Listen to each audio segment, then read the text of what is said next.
भगवान विष्णु और भगवान कृष्ण की पूजा में तुलसी चढ़ाई जाती है, जबकि गणेश पूजन में तुलसी नहीं चढ़ाई जाती। आखिर क्यों? गणेश पूजन में तुलसी वर्जित है और क्यों गणेश जी ने ठुकरा दिया तुलसी माता के विवाह का प्रस्ताव? आइए जानते हैं इस रोचक कथा के बारे में। सनातन धर्म में तुलसी माता को अत्यंत पवित्र और पूजनीय माना जाता है। लगभग हर हिंदू घर में तुलसी का पौधा लगाया जाता है और प्रतिदिन उसकी पूजा की जाती है। तुलसी को भगवान विष्णु और श्री कृष्ण की अत्यंत प्रिय माना जाता है। इसलिए श्री कृष्ण और विष्णु भगवान को तुलसी दल के बिना भोग अधूरा माना जाता है। लेकिन एक रोचक तथ्य यह भी है कि भगवान गणेश की जब हम पूजा करते हैं तब तुलसी नहीं चढ़ाई जाती। इसका उत्तर एक पौराणिक कथा में मिलता है। गंगा तट पर गणेश जी की तपस्या। प्राचीन काल की बात है। एक समय भगवान गणेश गंगा तट पर गहन तपस्या में लीन थे।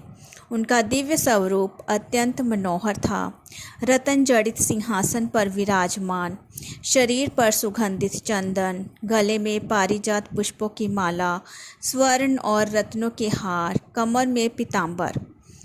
तो उसी समय तुलसी का आगमन होता है। उसी समय धर्मात्मा की कन्या देवी तुलसी विवाह की इच्छा से तीर्थ यात्रा कर रही थी। विभिन्न तीर्थों का भ्रमण करते हुए वे गंगा तट पर पहुंची। वहां उन्होंने ध्यान मगन गणेश जी को देखा। उनके दिव्य तेज और सुंदर रूप को देखकर तुलसी का मन उनके प्रति आकर्षित हो गया। तुलसी ने सोचा, ऐसे तेजस्वी और दिव्य पुरुष ही मेरे योग्य पति हो सकते हैं। जब माता गणेश जी के निकट गई तो गणेश जी ने आंखें खोलकर पूछा कि हे देवी, आप कौन हैं और यहाँ किस उद्देश्य से आई हैं? तपस्या में लीन साधक का ध्यान भंग करना उचित नहीं है। तब तुलसी ने अपना परिचय दिया और स्पष्ट कहा, हे गणेश, मैं आपसे विवाह करना चाहती हूँ। भगवान गणेश ने शांत स्वर में उत्तर दिया, हे देवी, मैं इस समय ब्रह्मचर्य का पालन कर रहा हूँ और विवाह का विचार नहीं रखता, इसलिए मैं आपका प्रस्ताव स्वीकार नहीं कर सकता। और जब गणेश जी ने इस तुलसी माता के प्रस्ताव को ठुकरा दिया तो तुलसी क्रोधित हो गई। उन्होंने क्रोध में आकर गणेश जी को श्राप दिया और कहा कि हे गणेश, तुम्हारे 2 विवाह होंगे। गणेश जी का प्रत्युत्तर श्राप। तुलसी के इस श्राप से गणेश जी भी क्रोधित हो उठे। उन्होंने तुलसी को श्राप दिया, हे तुलसी, तुम्हारी संतान एक असुर होगी और अत्यंत तुम एक वृक्ष के रूप में पृथ्वी पर जन्म लोगी। यह सुनकर तुलसी को अपनी गलती का एहसास हुआ और उन्होंने गणेश जी से क्षमा मांगी और फिर उनकी स्तुति की। उनकी विनम्रता देखकर गणेश जी का क्रोध शांत हो गया।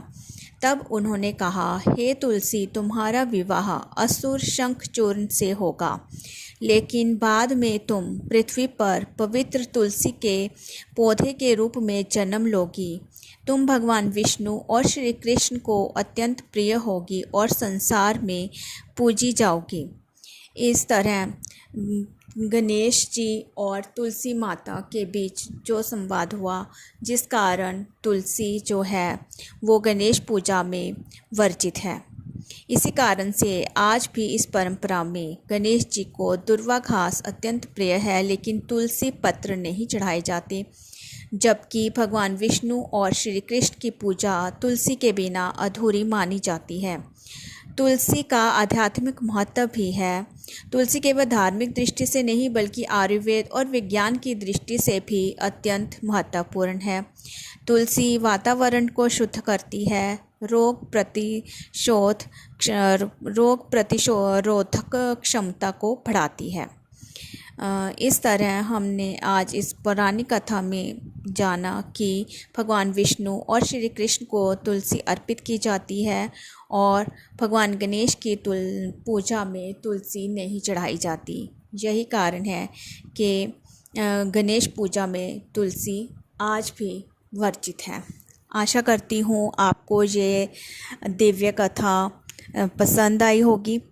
अगर आपको ये वीडियो अच्छी लगी तो मेरे चैनल को लाइक करें, मेरे वीडियो को लाइक करें, चैनल को सब्सक्राइब करें। मैं आगे भी इस तरह की छोटी कथाएं लेकर आती रहूँगी। और आप अगर चाहते हैं कि मैं जिस विषय पर आप चाहते हैं कथा सुनना, आप मुझे कमेंट बॉक्स में लिख सकते हैं। मैं पूरी कोशिश करूँगी आपके जो कथा सुनना चाहते हैं वो लेकर आऊँ। अब तक के लिए विराम। आगे नई पोस्ट के साथ फिर मुलाकात होगी। राधे राधे। जय श्री कृष्ण।